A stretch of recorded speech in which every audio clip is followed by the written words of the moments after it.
আসসালামু আলাইকুম। আজকে কিন্তু চিকেন রোস্ট করব।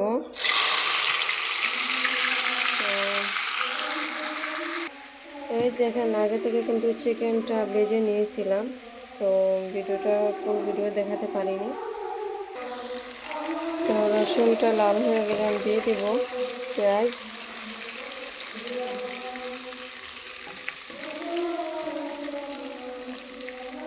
তো আমি পেঁয়াজের সাথেই দিয়ে দিব রসুন, যাতে একটু পেঁয়াজের ঝালটা একটু যায়।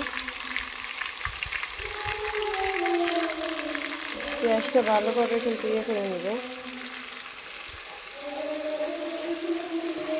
খুবই বাতাস, খুবই ঠান্ডা পড়ছে। সবাই কেয়ারফুলে থাকবেন।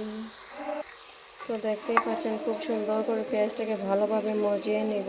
তো আমাদের এখানে ওয়াজ মাহফিল হচ্ছে, তো সবাইকে দাওয়াত দিছি, সবাই আসবে, তার জন্য রান্নাটা করা হইতেছে। তো দেখতেই পাচ্ছেন, আগে থেকেই কিন্তু খুব সুন্দর করে মশলা রেডি করে রাখছি, গরম মশলা। তো পেঁয়াজটা একদম হয়ে গেছে, এখন দিয়ে দিব।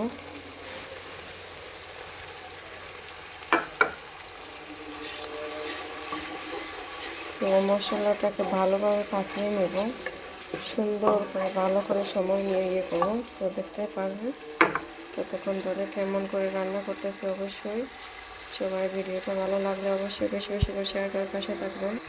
তো দেখতেই পাচ্ছেন, খুব সুন্দর করে মশলাটা পাকিয়ে নিচ্ছি। ধোয়ার জন্য কালারটা দেখা যাইতেছে না।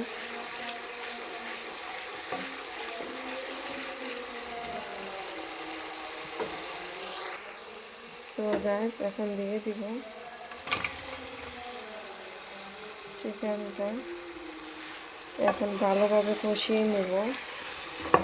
আর আমার চিকেন রোস্ট কেমন হচ্ছে আমি জানি না, অবশ্যই সবাই কমেন্ট করে জানাবা। কে আমার ভিডিও দেখেন অবশ্যই কমেন্ট করে জানাবা।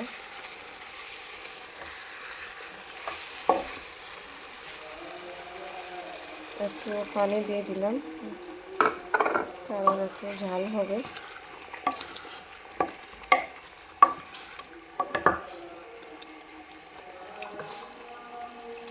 দেখতেই পাচ্ছেন, এখন ধীরে ধীরে একটু কালার বের আসছে, কারণ এই ধোয়ার জন্য বের হতে পারতেছে না।